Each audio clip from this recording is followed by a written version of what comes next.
रागनी शर्मा अपने किए हुए प्रॉमिस के साथ दोबारा अपने चैनल नॉलेज फॉर सर्चर्स में आज मैं लेके आई हूँ एक रिक्वेस्टेड वीडियो जो मेरे पास रिक्वेस्ट की गई थी कि मैम आप मेटल्स और नॉन मेटल को डिस्क्राइब करें। एज यू नो ये बहुत ज़्यादा वास्ट टॉपिक है, एक दिन में कवर नहीं किया जाएगा, तो ये कवर होगा 2 पार्ट्स में।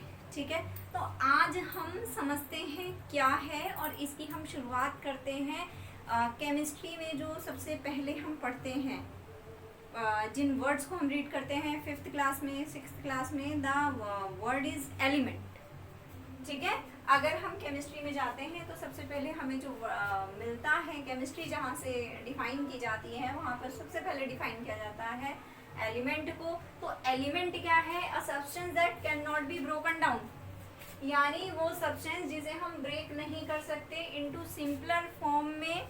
ठीक है, into simpler form by any chemical process, किसी भी केमिकल प्रोसेस की हेल्प से हम उसे ब्रेक नहीं कर सकते। ठीक है, तो इसको हम क्या बोलते हैं? इसको बोलते हैं element. Just like oxygen O, carbon, nitrogen. ठीक है, इनका एटॉमिक नंबर क्या होगा? Their atomic number is as same as the number of proton. ठीक है, तो एलिमेंट का जो एटॉमिक नंबर होगा वो उसके प्रोटॉन नंबर पर ही डिपेंड करेगा। जैसे ऑक्सीजन है तो ऑक्सीजन का एटॉमिक नंबर क्या होता है? 8। तो इसमें नंबर ऑफ प्रोटॉन्स कितने हैं? इसका मतलब ये है कि इसमें नंबर ऑफ प्रोटॉन भी 8 ही होते हैं। अगर हम इनके फिजिकल और केमिकल कैरेक्टरिस्टिक के बिहाफ पर बात करते हैं, then we can divide material into 2 forms. In which form? Metals and non metals. यानी अगर हम इन्हें डिवाइड करते हैं इनके कैरेक्टरिस्टिक्स के बिहाफ पर तो हमें मिलते हैं मेटल्स और नॉन मेटल्स। अब मेटल्स क्या है और नॉन मेटल्स क्या है? तो जो कैरेक्टरिस्टिक मेटल में होगा उसका अपोजिट नॉन मेटल में होगा। भाई मेटल की क्वालिटी क्या होती है? सबसे पहले ये क्या होता है? सॉलिड स्टेट में होता है। इनका अपना एक साउंड होता है, इनका अपना एक डक्टिलिटी वाला कैरेक्टर होता है ना। तो लेकिन इस टॉपिक पर जाने, इनके फिजिकल कैरेक्टरिस्टिक्स को रीड करने से पहले हम देखते क्या है कि ये मिलते कैसे हैं। In which form we get metal in our nature. अगर हम मेटल्स की बात करते हैं तो ये नेचर में हमें 2 फॉर्म्स में मिलते हैं, फ्री फॉर्म में और कंपाउंड फॉर्म में। अब कुछ मेटल्स तो होते हैं जो हमें हमेशा फ्री फॉर्म में मिलेंगे। फ्री फॉर्म में मेनली जो मिलता है, हमें मिलता है गोल्ड, सिल्वर। लेकिन यहाँ पर जो सिल्वर है ये हमारा एक्सेप्शनल केस है, क्योंकि सिल्वर फ्री फॉर्म में भी मिलता है और कंपाउंड फॉर्म में भी मिलता है। अब कंपाउंड फॉर्म क्या होती है? भाई कंपाउंड फॉर्म वो होती है, ये उन मेटल्स की फॉर्म होती है जहाँ पर हमारी जो मेटल होती है वो किसी ना किसी के साथ एडेड फॉर्म में होती है, फ्री फॉर्म में नहीं होती। जैसे कॉपर फेरोसाइनाइड है ना, बॉक्साइट है ना, ये सारे जो हैं क्या हैं? ये कंपाउंड फॉर्म है मेटल्स की। अब अगर हम यहाँ देखते हैं तो भाई हमें जितने भी क्या रिसोर्सेज इनके मिल रहे हैं, क्या उसमें से हम अपने मन चाहे मिनरल को अलग कर सकते हैं? नहीं, है ना। क्योंकि हम जब किसी को किसी भी और में से, किसी भी रिसोर्स में से मेटल को एक्सट्रैक्ट करते हैं तो वो हमें हमारे लिए इकोनॉमिकली बेनिफिशियल होना चाहिए। इकोनॉमिकली बेनिफिशियल का मतलब क्या है? यानी जितना हम उस पर इन्वेस्ट करेंगे उससे ज़्यादा का हमें प्रॉफिट होना चाहिए। ठीक है, अब आप इस चीज़ को देखिए कि जिस फॉर्म में वो हमें मिल रहा है और जिससे हम बेनिफिशियल फॉर्म में निकालते हैं, यानी निकालना यानी एक्सट्रैक्ट करना, तो उस के लिए क्या यूज करेंगे हम?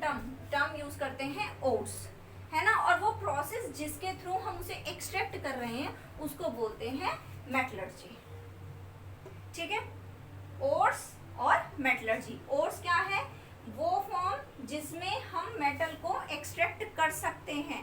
कैसे? इकोनॉमिकली बेनिफिशियल तरीके से। अब मेटलर्जी क्या है? मेटलर्जी है वो प्रोसेस जिससे हम उस ओर को एक्सट्रैक्ट करने का, उस ओर में से अपने उस मेटल को एक्सट्रैक्ट करने का वर्क हम करते हैं। अब हमें इस चैप्टर में एक और टर्म मिलेगी, दैट इज मेटालॉइड्स।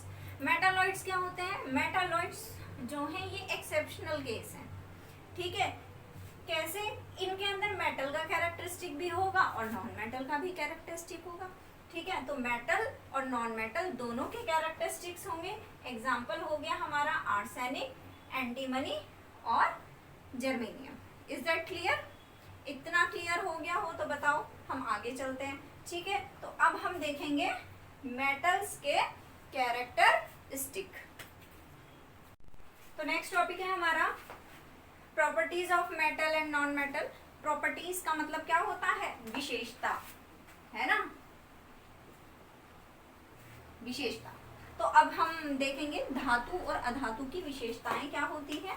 तो सबसे पहले हम किसी की भी, भाई अगर हम किसी को देखते हैं तो सबसे पहले हम उसका फिजिकल अपीयरेंस देखते हैं, बाद में उसका बिहेवियर देखते हैं। 1% अगर कोई आपके सामने आ जाए तो पहले आप उसको उसके अपीयरेंस से जज करते हैं, उसके बाद बाकी चीज़ों पे रिसर्च करते हैं, कौन है, क्या है, कैसा है, कहाँ से है, ये सब चीज़ें बाद में आती हैं। तो ऐसे ही मेटल्स को हम उनके कैरेक्टरिस्टिक से या जो भी सब्सटेंस हमारे पास है हम उसके फिजिकल अपीयरेंस से जज करते हैं। तो सबसे पहले हम बात करते हैं फिजिकल प्रॉपर्टीज की।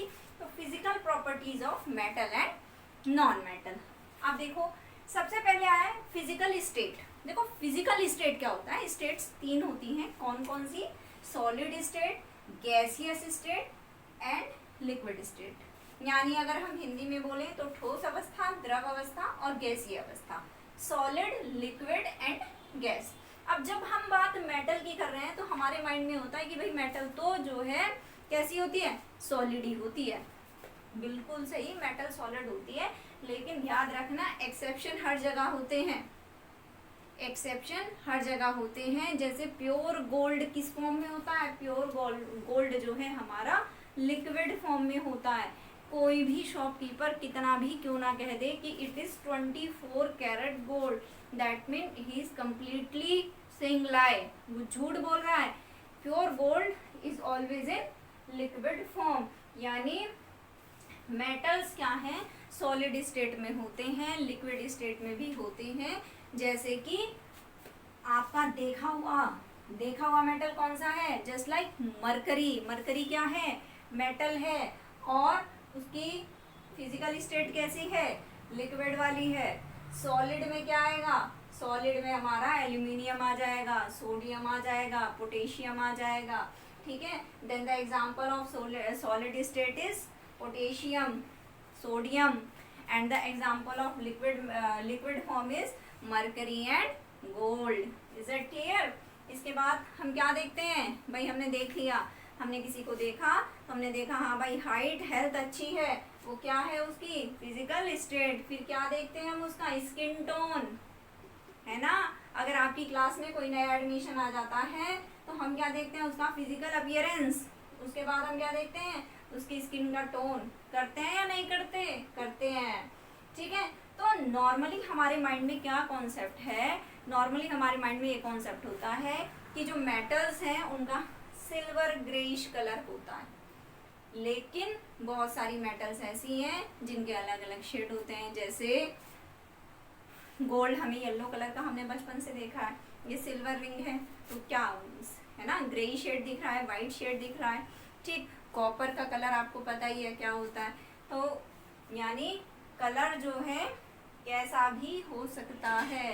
नॉन मेटल की बात करें तो नॉन मेटल हमारे पास डिफरेंट शेड्स के होते हैं। नॉन मेटल को हम उसके कलर के बिहाफ पे अगर डिफाइन करना चाहें तो एक बहुत लंबी लिस्ट बन जाएगी, ठीक है। तो ये चीज़ क्लियर हो गई। उसके बाद हम क्या देखते हैं कि हाँ ठीक है, मैं इसके साथ अपनी शीट्स शेयर कर लूँगी, लेकिन मुझे उसका टेम्पर भी तो पता होना चाहिए। गुस्सा कब आता है? गुस्सा आता है नहीं आता है? मेरे साथ अपनी चीज़ें शेयर करवाएगा या नहीं करवाएगा, है ना। तो हम क्या देखते हैं? उसका टेम्पर। टेम्पर यानी मेल्टिंग पॉइंट। कब गुस्सा आता है? Melting point. Melting point metals का क्या होगा? हमेशा मेटल्स का मेल्टिंग पॉइंट हाई होता है। ये हम नहीं, बुक्स कहती हैं, लेकिन याद रखना एक्सेप्शन यहाँ भी है। मेटल्स का मेल्टिंग पॉइंट हाई होता है, लेकिन एक्सेप्शन है, गैलियम है, सोडियम है, पोटेशियम है, इनके मेल्टिंग पॉइंट बहुत कम होते हैं। इवन गैलियम का तो मेल्टिंग पॉइंट इतना लोअर होता है कि अगर आप उसे अपनी पाम पर यानी हथेली पर रखें तो वो नारियल के तेल के कंपैरिजन में यानी कोकोनट ऑयल के कंपैरिजन में भी बहुत जल्दी मेल्ट हो जाएगा। ठीक है, उसका मेल्टिंग पॉइंट क्या है, 28 डिग्री सेल्सियस के अराउंड है। अब बॉइलिंग पॉइंट यानी बॉईल करना। इसके बाद बात करते हैं हम नेक्स्ट फिजिकल कैरेक्टर की, दैट इज मेलेबिलिटी। मेलेबिलिटी का मतलब होता है शीट बनाना।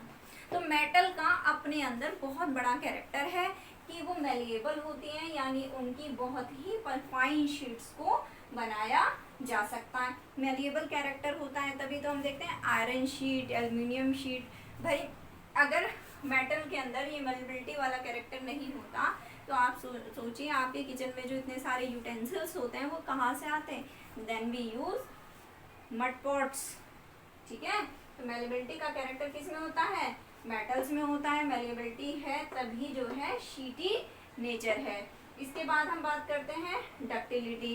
डक्टिलिटी मीन्स क्या है, thin wires.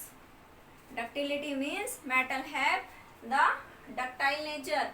Ductile nature means इसके हम थिन वायर्स बना सकते हैं। ये जो बनारसी साड़ियाँ होती हैं इतनी एक्सपेंसिव क्यों होती हैं, क्योंकि उनके ऊपर किसके, गोल्ड के, सिल्वर के वायर्स का वर्क होता है। वो वर्क नहीं होता अगर मेटल के अंदर डक्टिलिटी का कैरेक्टर नहीं होता।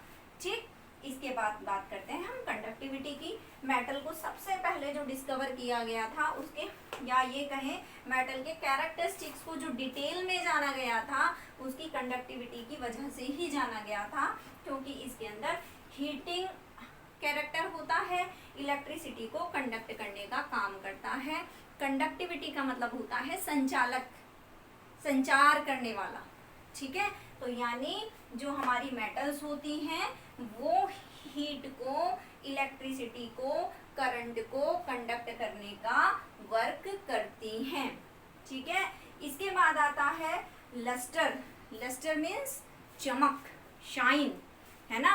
मेटल की अपनी शाइन होती है, ये तो बात बताने की जरूरत ही नहीं है।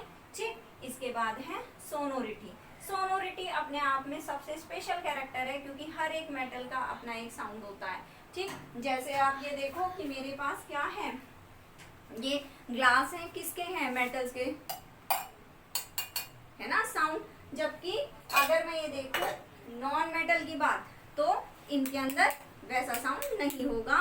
तो मेटल्स के अंदर क्या है, अपना एक कैरेक्टर होता है, that is sonority. Sonority means अपना एक साउंड। इसके बाद होता है एक मेटल के अंदर एक और कैरेक्टर होता है, सिंपल शब्दों में कहें तो फ्लेक्सिबिलिटी। और अगर हम बात करें अपना साइंस के टर्म की, then tensile strength. Tensile strength means लचीलापन, है ना, लचीला।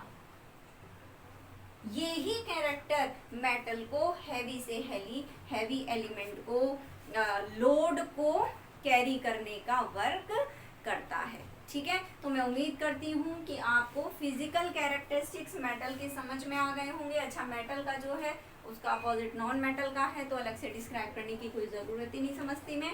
ठीक, फिर भी कोई डाउट हो तो आप कमेंट बॉक्स में मुझे बताइएगा। मेरे चैनल को लाइक करें, शेयर करें, सब्सक्राइब करें और इंस्टा पर मेरी आईडी को फॉलो करें। Thank you.